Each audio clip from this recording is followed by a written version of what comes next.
Justice League number 29, Scott Snyder and James Tynion the fourth writing, with Bruno Redondo on the art.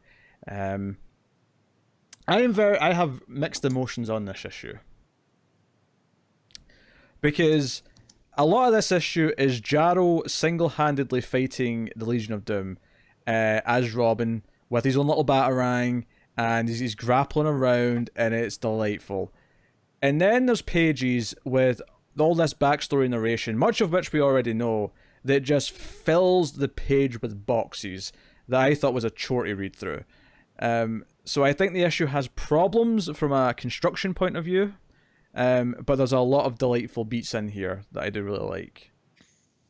I think Jarro's fighting, and anyway, he goes on, she's like, "Yo, Batman nerve pinch." And then he hides behind the thing. He's like, "Batman stealth." I'm like, this is the best thing ever. And notice how those pages are nice and like free and clean, not a lot of text. I'm not disputing this.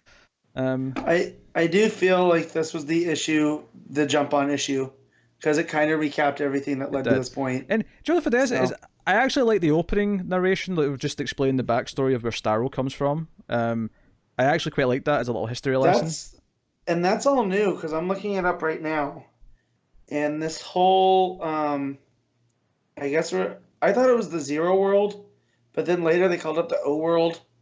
Yeah, so, I went with O World just because Starro. Yeah, I was calling it Zero until they sort of put it at the end of his name to like name him Starro, and I'm like, okay, I guess it's the O World. But then why? At least in my physical copy, it looked like a zero with a line through it. Oh, is that? It's that in the digital as well.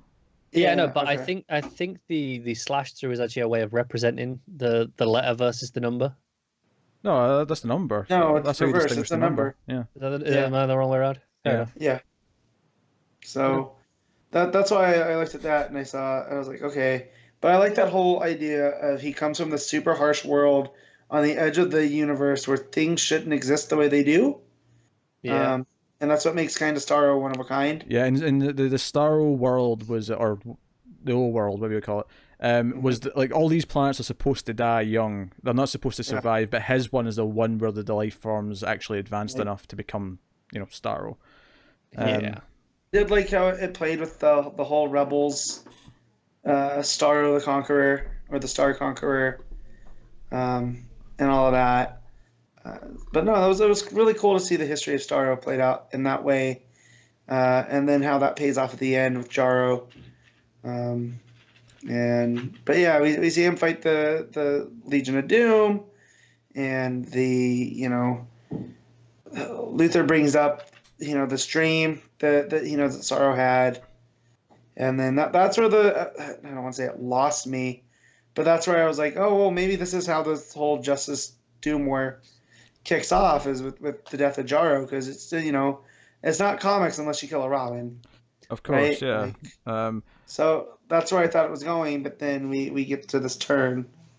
That I didn't quite enjoy. Yeah, look at this streak of boxes here. Look at this. It is. All but alternatively, you have Jarro shouting out, "For justice, you turds." For justice, you turds is a great line of dialogue. It might even be the title of this episode. I'm not going to lie, but it's pretty fantastic. Like, and obviously the big twist here, because I mean, he has the bat cannon, which is charged when ready, and that's kind of fun. And then we get this 2-page layout where he's going through, like, basically this is the recap of like all this just Doom stuff with Perpetua. And don't get me wrong, I don't actually mind getting some of this recap, because it's been going on for a while. I've not necessarily remembered every single negative force. It's been going over a year at this point for the run. Bit too densely packed there on the boxes, though. This was the page where I was like, oh my god, that's a lot of boxes with a lot of... Yeah, I agree. That was a lot. Dense text. But I liked all the fighting a lot, and I loved, when they think they've got him beat, and then we just hear, he's not alone, Luthor, and we just get the silhouette of the Justice League, and he's like, he's with us. And we get Batman hugging him, and all this stuff. And of course, the twist here, the reveal is that this is all just not really happening. It's all in... Because we see Batman pull off, like, a black...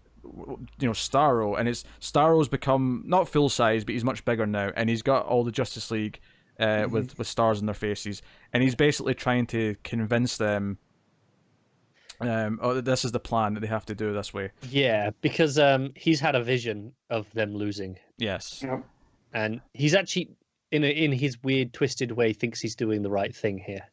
Right, but again, and that's what Batman tries to explain to him is that, you have to let people make their own decisions. You can't just Yeah. control them, even if you're trying to protect them. But And I do actually- believe he's coming from a good place this Yes. time. Yeah. But let me correct myself, because the hug actually comes after they're all back and awake, because Batman convinces him to shrink back down and convinces him this is not the right thing to do, and he hugs him, and it's actually kind of adorable. Yeah, and then you got the rest of the going, what the hell's going on? Yeah, they're all just Yeah. confused. They don't understand what's happening. So this is actually kind of delightful. Obviously, we love the little Robin outfit and all the other little things that go along with that. Yeah. So I actually liked most of this issue. There was just like 2 or 3 pages that really dragged it down for me, where I was like, oh, this is a shortest read through. I think it's only the twice. There's the page where it starts with the Dark Multiverse stuff, and then you have the double page of the the general recap. I think those are the only 2 points where I felt it, and I know I admit those are bad pages. But of course, And the big reveal at the end, though, is that the Legion of Doom have their own piece of Starro, which they're going to grow, and we're going to get a big evil Starro to take on Yeah. Jarro.